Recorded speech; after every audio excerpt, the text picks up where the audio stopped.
On the day the divorce was about to be finalized, my emotionally numb, ice-cold wife Shenwei looked at me with pure disgust in her eyes. But the thoughts churning inside her hit my mind like thunder. Don't sign. If he puts down that pen, I'll fake 3 different illnesses. If I collapse holding my stomach, will he reach out and carry me? How could that face, flawless and never rejected by anyone, just let him walk away like this? Her face showed nothing, but inside she was a storm. I belonged to him. My feelings for him are so intense and tangled, half of them would cross legal lines. I want forehead kisses. I want tight hugs. I want to be stuck by his side even when we're old and gray. To keep him, I'd break the law. Fold all the clothes neatly. Once he signs the divorce papers, I'll lie down on the driveway and become part of this property, legally trapping him so he can't leave. Her eyelids didn't even twitch. Her expression was blank, like she was signing for a regular package. Objectively, I'm the most valuable gift in his life. Flawless skin, tall frame, loyalty so extreme it's almost sick. A face and body that would make poets write verses. I'd gladly spend all of myself on him, even if right now he won't stand up to protect me. That's what real devotion looks like. If some stranger lifts me off the sidewalk, that's not protection. Keep me here. Don't sign. Put the pen down. I'd trade a kidney for that. Her face stayed cold as marble, not a flicker. And in that moment it hit me. This woman, the coldest and most distant in everyone's eyes, is a disaster in a trench coat, drowning in love. Everything everyone sees as coldness is just a carefully built shell. I could hear her inner voice.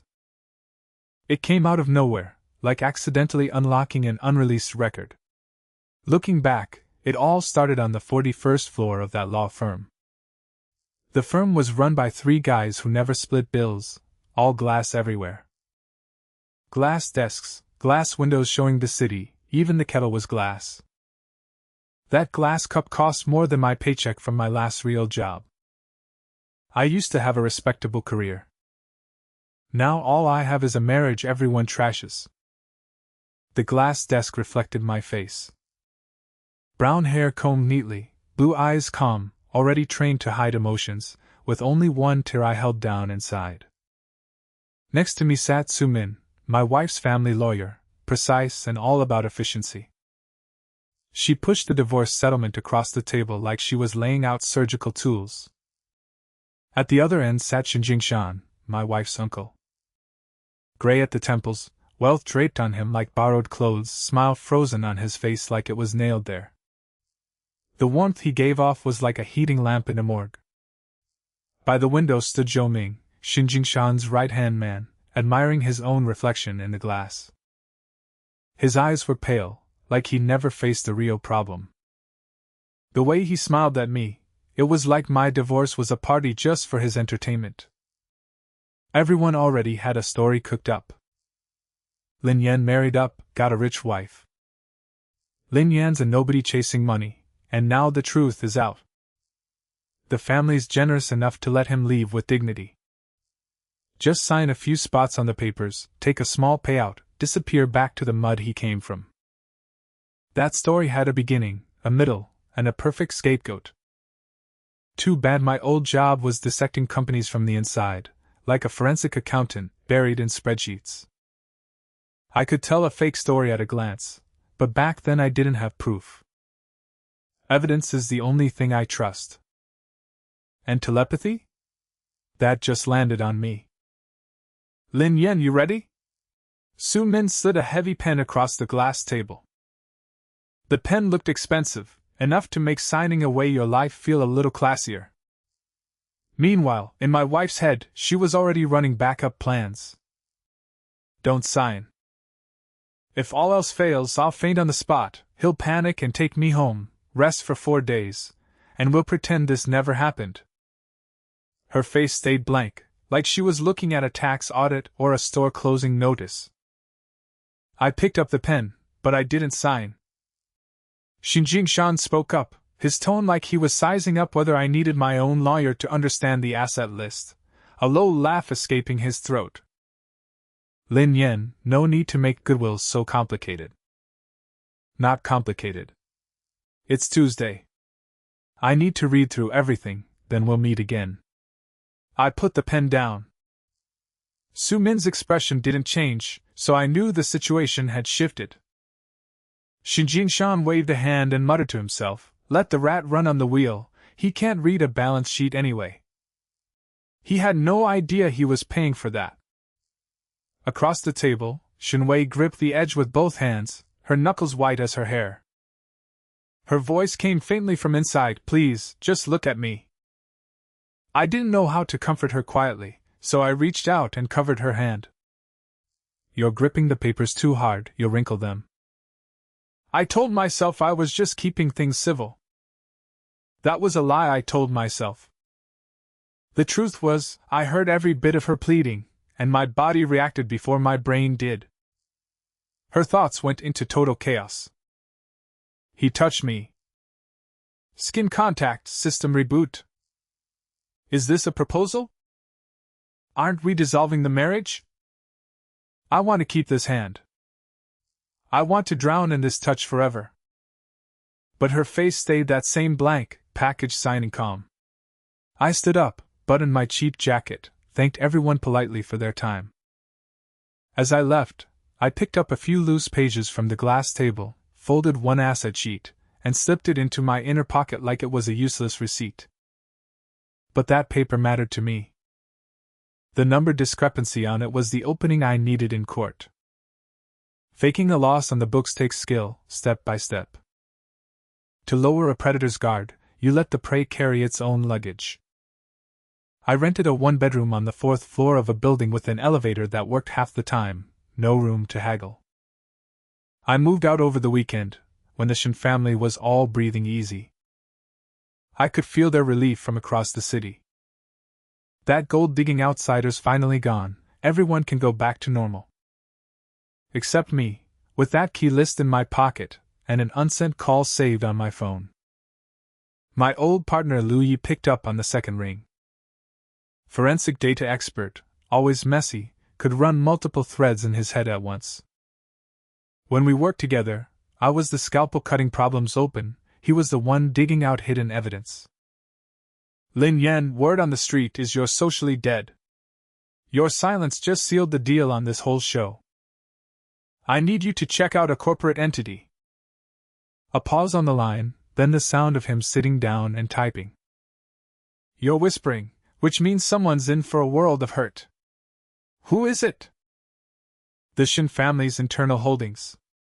I recited the abnormal numbers, routing notes, counterparties, that suspicious rounding error.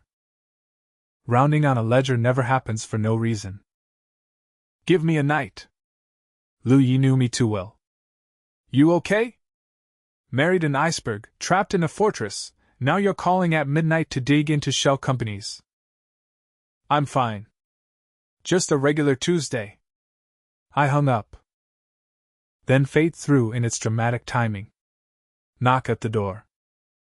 Shinwei stood in the hallway, holding a small box about the size of a loaf of bread, chin lifted, her coat worth way more than my whole outfit. No small talk, straight to, you left something behind. I looked at the box. I knew damn well I packed carefully, didn't forget a thing. Her thoughts came flooding in. Technically, the stuff in the box does belong to him. I packed it myself. Charger, paperback book, and a sock that isn't his. Please don't open the box. Please don't. Act natural. But I've never known what natural means my whole life. Thanks. I took the box. It was light. He won't even invite me in. I wasn't planning to go in anyway. But I rehearsed for 40 minutes in the car, hoping I'd get to walk through that door. I've got great looks, I'm not used to rejection, and now I'm just standing in the hallway, stuck in this tangled mess. The sky that had been gloomy all day suddenly blew up, rain pouring down. The hallway window was open, rain sweeping in, about to hit her. I heard her panic scream inside, "Don't mess up my hair, don't ruin the hairstyle." Without thinking, I stepped forward, blocked the rain with my body, and draped my jacket over her shoulder to shield her. "There are photographers on this street. Can't give them a story?" It sounded like a practical reminder, but I meant way more. For one full second, she stood under my cheap jacket, dry and safe. She went completely still, like the silence in a stadium right before the big explosion.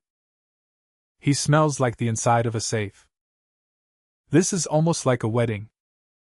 No efficiency, just rain, a jacket, and one annoying protector. I'd stay under this jacket forever. This is where I belong. Don't cry. Crying is for people with weak bones." Her face only showed mild inconvenience. "I have a meeting." She stepped back, pulled the jacket off her shoulder like it had offended her, her tone flat as ice. "You should get that window fixed." Then she turned and walked to the stairs, back straight, never looking back. I closed the door and set the empty box on the counter. I refused to let emotions run loose. Emotions are unedited footage, and I don't accept what I can't control. At 6:14 a.m., Louis called. I was already awake, staring at that routing document like it owed me money. "The entity exists, fully registered, all paperwork in place to fool amateurs. Lin Yan, this company was registered 11 days before your wedding. One asset stripped from the Hake mining project, been bleeding value through the back door for 3 years.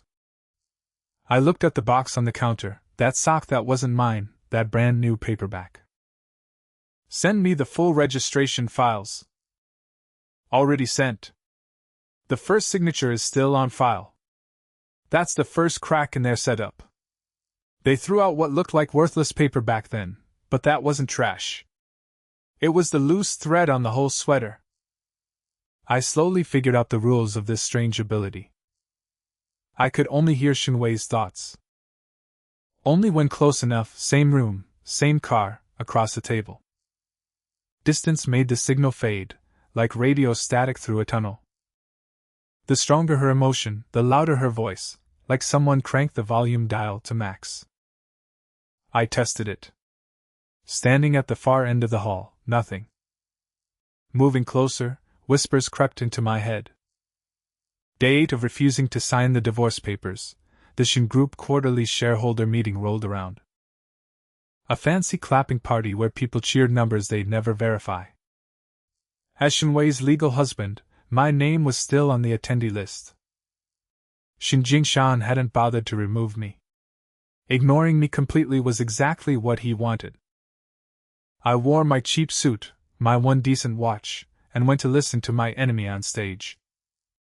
The ballroom was stuffy, full of self-congratulation. Zhou Ming orbited around Shinwei like a satellite that only read the theory of gravity. Shin Jingshan paced, shaking hands like he was giving hugs. Shinwei in a white dress, white hair pinned up, eyes cold enough to freeze the champagne, her face still marble-hard. Her mind was uneasy.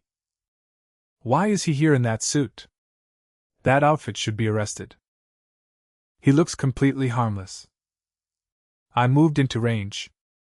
Shin Jingshan was going to lie on stage tonight. I'd heard him rehearse with Su Min in the study, claiming a $300 million write-down on the Hake mining project. The truth wasn't $300 million. It was $3 billion. He casually moved the decimal point, dressing up a massive hole as a minor number. I showed nothing. That's a skill. When your opponents watch every blink, you can't show emotion even with a losing hand. Private routing notes were just whispers, deniable. But speaking into a microphone in front of 300 shareholders, live witnesses, that leaves a time-stamped public record. I poured water, no alcohol, sat in the back, and waited. 8:40 p.m., Shin Jingshan took the stage. Polite thanks, talk about corporate management, his favorite word for people who help themselves. His face wore that heater lamp smile. This quarter, The Hake mining project took about a $300 million write-down, all within expectations. $300 million. By the pillar, Shinwei's mind went clear. Liar. It's $3 billion. But she couldn't say it out loud, so she screamed inside, her eyes locked on my tie. Right there in front of SEC witnesses, I picked up a microphone and said it out loud. It's $3 billion. I had the evidence. No longer just whispers. Timestamped, ready for forensic tracing to uncover the shell company that swallowed $2.7 billion. The room erupted. I noticed Shinwei wasn't right. Pale, one hand gripping the pillar. The hall was hot, voices loud. Inside, she was suffering. I hate that this stuff gets to me. I hate the person who broke the peace. But I can't walk toward him. I crossed the steps to her, touched the back of my hand to her forehead, then her cheek. Just a quick temperature check, but my fingers stayed on her temple longer than necessary, tucking a stray white hair back into place. You're warm. Sit down and rest. If you faint, don't crack the floor. Her brain blue-screened. He touched my face. A diagnostic touch. A real touch. Can we do the forehead again? Why can't I control my own body? I'm the Ice Queen. Ice Queens don't enjoy arranged husband care. Her voice came out flat. Don't worry about me. I'm fine. But she sat down. And didn't tell me to leave. Her mask cracked for just a second. She looked at me, confused. This kindness didn't fit anything she'd been taught her whole life. She had no category for this softness. Leaving the venue, the elevator worked when it felt like it. Luyi texted, public record says 300 million. You okay? I replied, he lied. Looking at the elevator ceiling, I let myself smile a little. Shinwei knew the real number. And Xinjing Shan had just handed me the first convictable record himself. When an unstoppable opponent can't be shamed into retreat, the enemy starts making up crimes. Subpoenas don't come with politeness. 6 weeks before the shareholders' meeting, Xinjing Shan summoned me to the Shin estate to handle so-called marital misconduct. I wore the cheap suit again. No need to dress up for a trap. You dress like the trap already worked. They put me in the library. People like Xinjing Shan think bookshelves make lies more believable. Xinjing Shan sat behind the desk, Su Min with a folder by his side, Zhou Ming lounging in a chair, ankle on his knee, radiating confidence. He was never the smartest in the room, but he didn't know it. Lin Yan, Xinjing Shan said gently, we've run into a small issue. For Shinwei's sake, I'd like to handle this privately. Su Min opened the folder and slid a loan agreement toward me. It showed that 18 months ago, I took 400,000 from the joint marital account and never paid it back. The document painted me as someone hiding money, greedily grabbing family wealth. We don't want to involve law enforcement, Su Min said, like she already had the transfer papers ready. Sign the original settlement, waive all claims, and this debt disappears. Otherwise, it becomes a criminal case, and the scandal goes public. The forged signature looked real enough. Account info, timestamps, all arranged.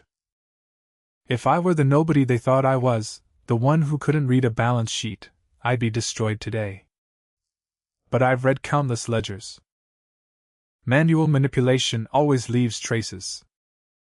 Just as I was about to respond, the door opened.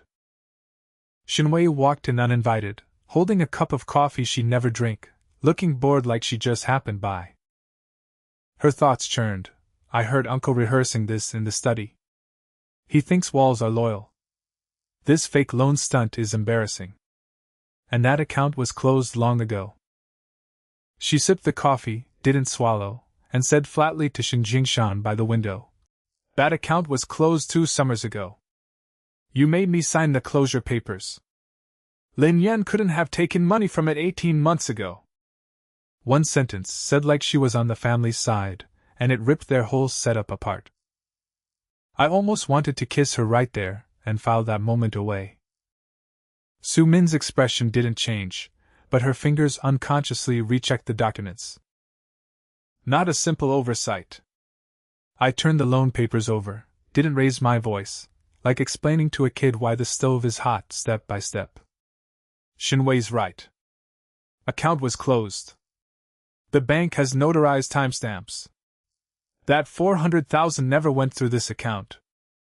It went through a temporary bridge account, set up specifically to fake this transaction.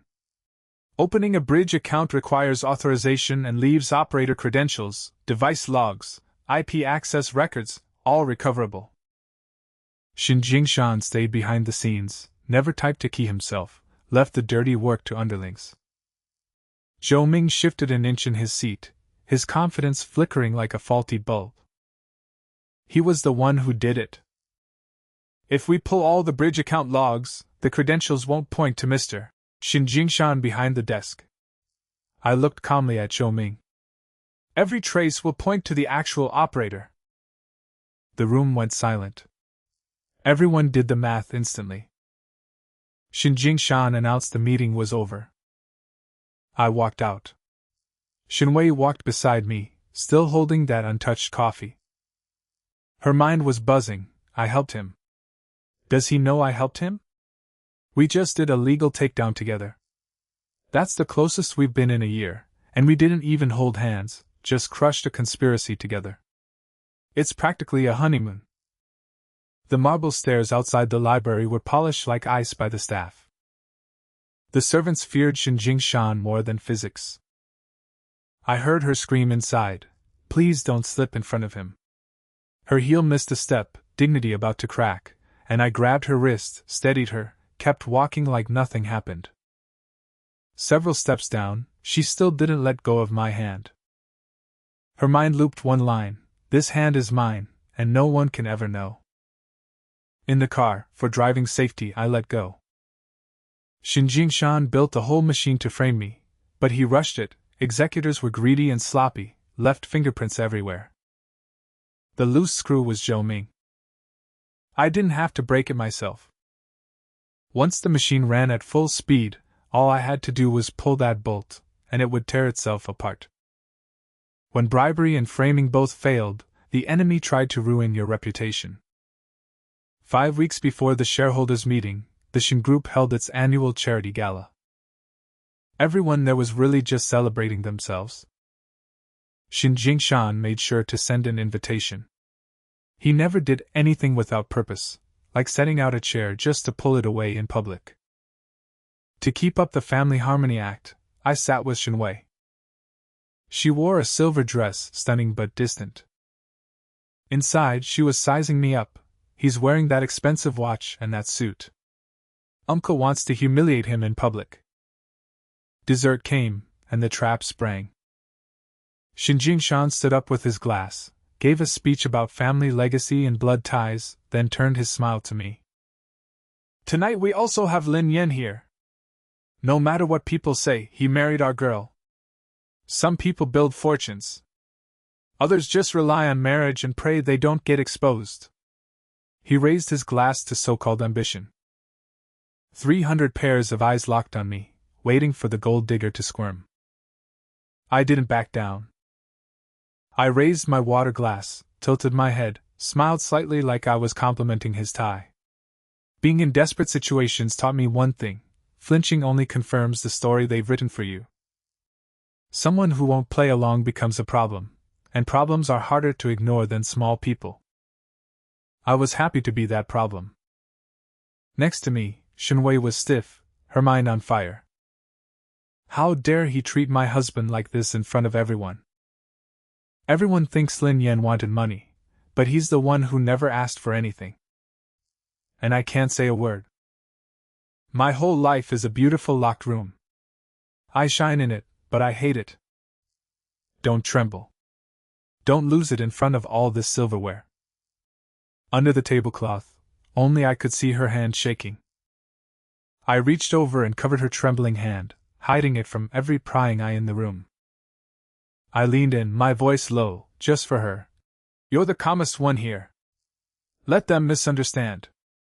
That's what they do. Breathe. Her chaotic thoughts slowly settled, from agitation to softness, a sense of safety she'd almost never felt. He built a wall with one hand and hid me from everyone's sight. The man everyone sees as worthless is protecting me. Don't cry.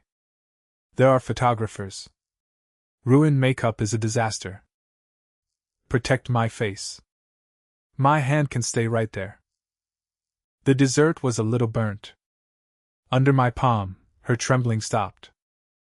We got through that public humiliation, leaving all the emotion for locked rooms. After the gala, Shinwei led me to a side parlor, using the car wait as an excuse. Aunt Chin was there, the old housekeeper who raised Shinwei, standing tall, with sharper eyes than mine. She'd seen the family's undercurrents for years, waiting for someone who could read numbers. Sir? Aunt Chin pressed a flat package into my hands, like she'd been holding it for ages. The young lady's father gave this to me before he passed. He said to give it to the one who can read numbers. Inside was a copy of the family's protective trust. 20 minutes later, Lu Yi laid out the truth over the phone. Shinwei's father, before he lost his speech to a stroke, had already suspected his brother Xin Jingshan. He put Shinwei's core holding shares into a protective trust. The trust had strict clauses: shares couldn't be sold, diluted, or merged, everything was restricted. The only way to fully return the shares to Shinwei was through an independent forensic accounting audit of all the false board records. Not a lawsuit. Not a vote. A full clean sweep. The old chairman built a lock that only a forensic accountant could open. And his daughter just happened to marry one. On the other side of the room, Shinwei watched me with that inheritance, her mind puzzled. He's looking at numbers again. When he's quiet, it's like the whole world rearranges itself in his eyes. I'm divorcing him, but he has the power to change everything. I'm such a fool. Pretty face, empty head. My father saw all of this coming, hid the key in documents, just forgot to tell anyone his son-in-law was the one holding it. In the days that followed, the undercurrents got darker. Word came through indirect channels. Yacht meetings, wooing board member Reese. Reese was timid, used to stamping papers and losing sleep afterward. For years, Xin Jingshan used him as a rubber stamp. Too many secrets stamped, too many sleepless nights, made him a walking leak. Lu Yi found him in the underground parking garage. Scared people always hide there to make calls that can't be recorded. I didn't threaten him. Threats are bluffs for weak people. I laid 3 documents on his car roof. 1 fake financial report he'd stamped. 1 operation record he'd signed without reading. You didn't build these schemes, but your name's on them. When it all comes down, there'll only be 2 kinds of people left: witnesses and defendants. You can pick the first. 40 seconds later, Reese dropped all his defenses and spilled everything. He handed me his phone and promised to record his next conversation with Xin Jingshan. Xin Jingshan was cunning but had one fatal flaw: he craved admiration and an audience. And an audience leaves records. During that time, Shinwei and I formed a quiet. We'd sit together over coffee, chatting casually while strategizing. She'd share what she'd gathered, and I already knew most of it through her thoughts. She started noticing something off about me. I always knew things before she said them. I'd move her tea near the radiator. When light hit her eyes, I'd adjust the blinds. Small things piled up, and her mind filled with questions. Either my husband is the most considerate man alive, or my thoughts aren't my own anymore. One afternoon at my tiny apartment's dining table, she decided to test me. Her mind went still, like a hunter lying in wait. She silently repeated the phrase I often used to comfort her when she was tired: "You're doing great." She didn't say it out loud. just kept it looping in her head. If he said it, it'd prove he could really hear her thoughts. I froze. If I said those 3 words, I'd blow my secret, and everything we'd built would fall apart. But I couldn't do nothing.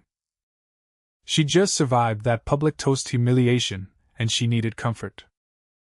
I stood up, took her empty cup to the sink, and put my hand gently on her shoulder. You're doing great. You got through it all. Don't let anyone tell you otherwise. It was close enough to what she wanted, without being an exact match. I kept my secret, but still gave her warmth. Her mind exploded with hope. He understands what I need. Even if he can't hear my thoughts, he still cares. He still loves me. New plan: never finalize the divorce. Stretch out legal separation for 60 years, with hatred and love mixed together. Her face stayed still, like she was tasting coffee, but her eyes lit up. The man her whole family labeled a thief still belonged to her. She'd let herself sink into that sweet illusion. Friday, the recording arrived. On the yacht, Shin Jingshan gloated, laying out his full takeover plan, codenamed Merger Vote. Even if everything blew up, he had an escape route. Proving fraud wasn't enough. He pre-built his own liability shield. To bring him down completely, the theft evidence, the trust audit, everything had to come out together in one public moment. Don't pull the bolt yourself. Let the machine destroy itself. 3 weeks before the shareholders' meeting, Liu Yi finished digging through the bridge accounts. Besides Zhou Ming's records of following Shin Jingshan's orders, there was a bonus find. Zhou Ming wasn't content being just a loyal pawn. He'd used his access to skim from the project, moving money to private accounts Shin Jingshan didn't know about. Compared to Shin Jingshan's scale, it wasn't huge, but it had his fingerprints all over it. I didn't need to make it public. I just needed Shin Jingshan, the paranoid one, to know his most trusted knight had been stealing from him. No need for me to kill the knight. The king would do it himself. An anonymous package with irrefutable proof landed on Shin Jingshan's desk. No extra notes. Just a mirror showing him the betrayal right beside him. The charity networking event had soft lighting and flowing champagne. Zhou Ming was glowing, still lost in his fantasies of promotion, spotted me and Xin Wei by the window, and walked over with a generous, benevolent attitude. Inside, he was sneering at my outfit. He had no idea he was already on his last leg. Across the room, Shin Jingshan saw Zhou Ming, and that usual warm smile of his vanished completely.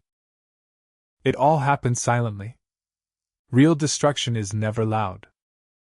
Shin Jingshan walked to Zhou Ming, put a hand on his shoulder, and murmured something. Xin Wei moved closer and relayed his thoughts to me. It's over. You're a liability. The light in Zhou Ming's face drained. First confusion, then panic. He realized Shin Jingshan knew about his skimming. He looked to Shin Jingshan for help and saw only a closed door. He scanned the ballroom, 300 people who only worshipped him because of Shin Jingshan. The whole marriage and power takeover scheme Shin Jingshan had built collapsed with one whispered conversation. Right there in the ballroom, under countless phone cameras, Xin Wei reached out and grabbed my hand. No book falling, no rain cover, no disguise. Fingers locked tight. She was announcing her position to everyone. Let them watch. Let them write whatever. He's mine, the one I chose. That public humiliation from 8 weeks ago, I'm paying it back right now. Her face still didn't show warm affection, only unshakable resolve. One action was worth 1,000 words. We left early. In the car, she never let go of my hand. Neither of us talked about it, but both of us were filled with quiet joy. I'd taken out Zhou Ming and given Shin Jingshan a wake-up call. He realized one by one his pieces were being removed by an invisible hand. Without his knight, he turned his target to the queen. I removed the clause to protect Shinwei, but that just made her the only prey left. I could trace money across 9 countries. I could dismantle shell companies named after pets.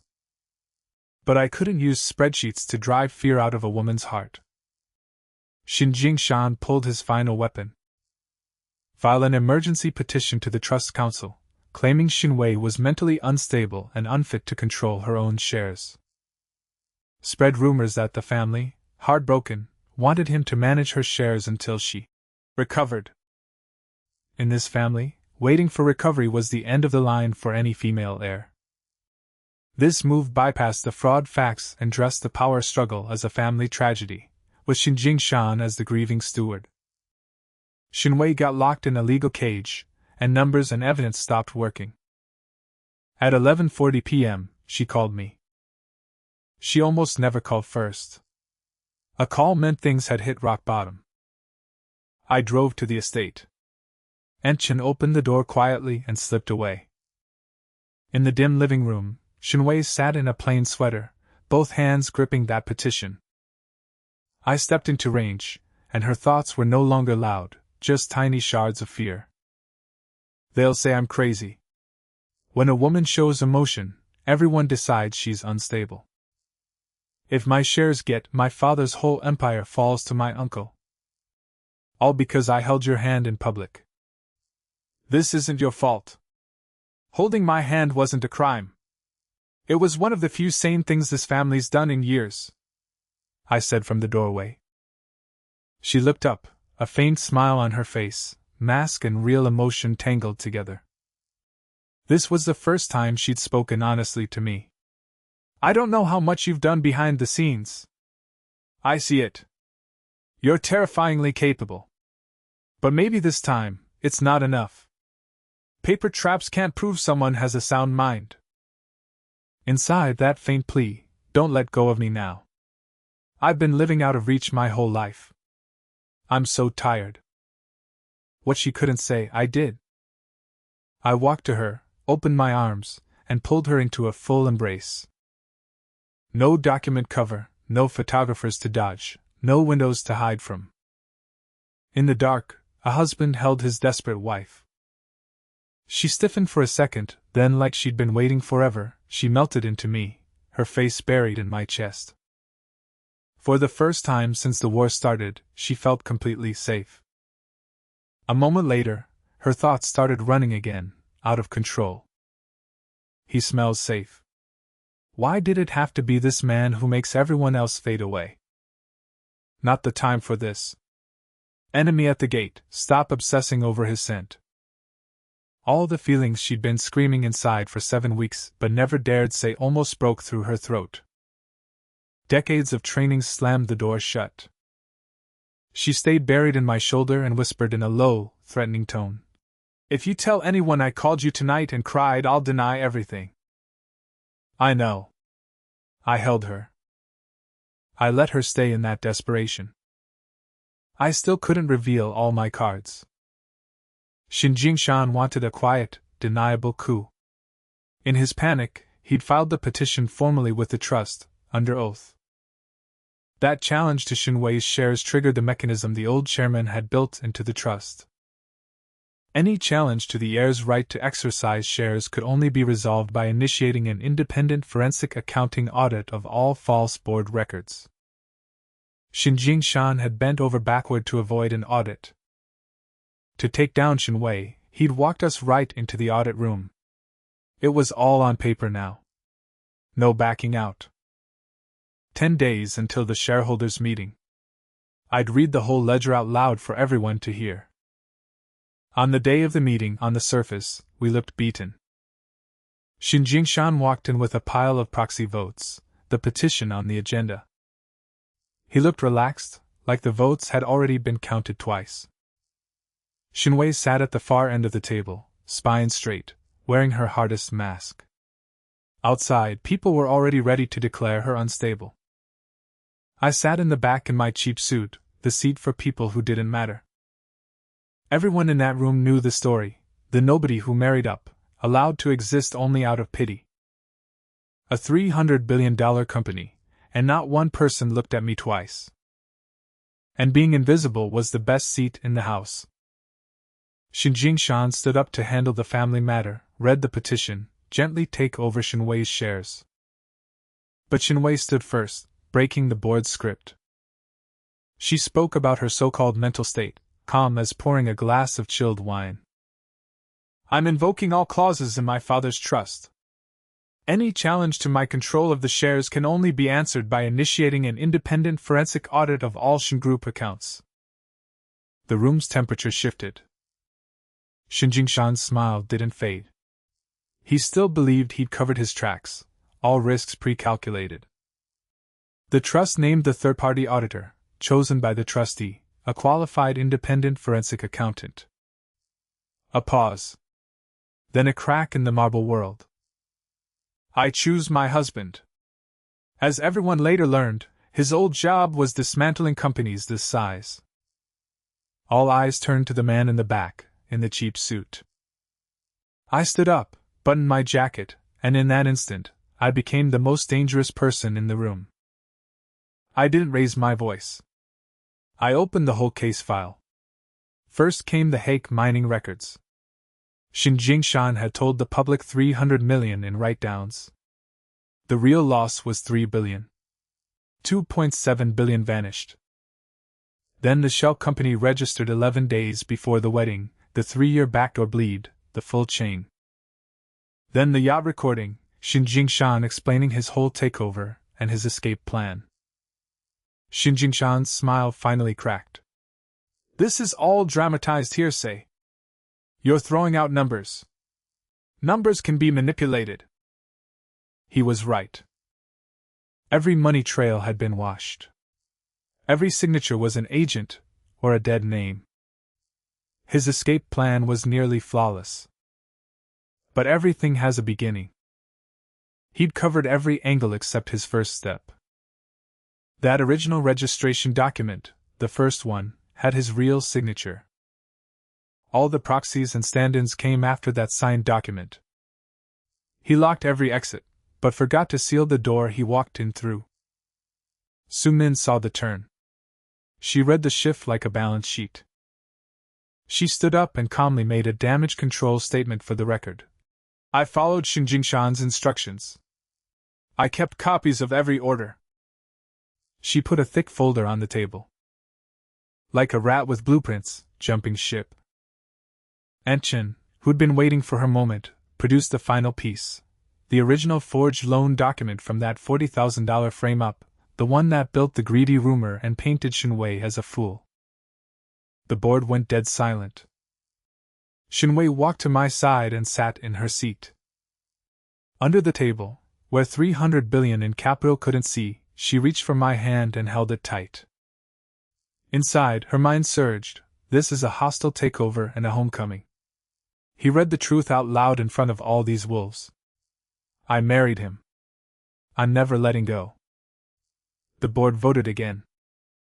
The petition to Shinwei's shares was voided. Control of the group went back to the rightful heir. Xin Jingshan's empire crumbled in that quiet room. No sirens. Just the soft rustle of papers moving. Within a week, all the evidence of Xin Jingshan's asset theft was compiled, and he was formally handed over to law enforcement. The rumors that had spread before ran in reverse. The same people who'd said Shinwei was unstable now praised her strength. The world always follows winners. The smear campaign against me got retracted, but almost no one reads corrections still, everyone just accepted the rumors were dead. Su-min kept her license but lost her reputation, which for someone who cared about prestige was punishment enough.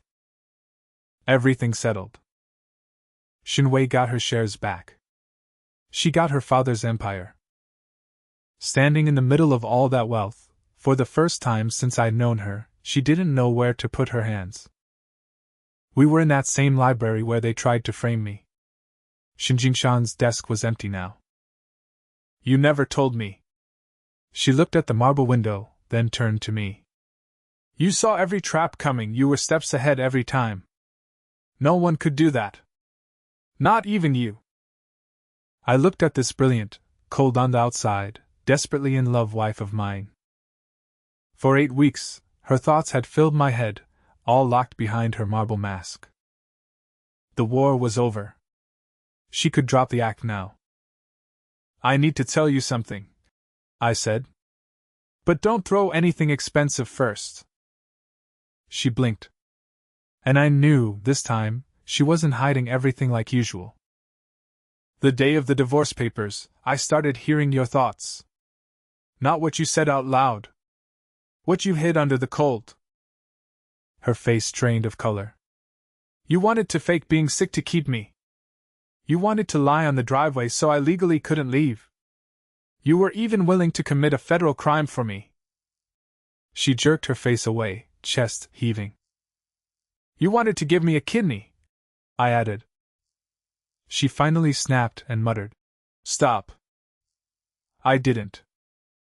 Every time after that, you said you didn't care, but inside you were worried. Every time I got close to danger, you were scared.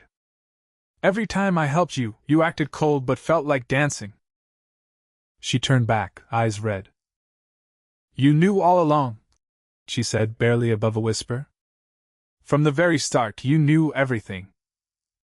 Yeah, I said. She was quiet a long time, digesting the secret that could flip everything. So you didn't suddenly get good at this, she said, looking at me. You heard all my shame, all my crazy thoughts, all the love I couldn't say. Right. She laughed then, a little bitter, a little hurt. And you let me keep acting all that time? Because I wanted to see how long you'd stay stubborn. She glared at me with red eyes, but not really mad. You did great, I told her. This time, she didn't deny it. Didn't put the mask back on. She stepped forward, wrapped her arms around me, and buried her face in my chest. I love you too, she said, voice muffled. I stroked her hair gently. I know. The sunlight from the library windows fell on the floor, on the back of her hand finally at rest. 8 weeks ago, she thought she'd lose everything. 8 weeks later, she got her father's empire back, and finally dared to say the love she'd hidden so long. And I stood beside her, no longer the nobody everyone looked down on. I'm Lin Yen. I heard the tsunami under the iceberg. And I caught her.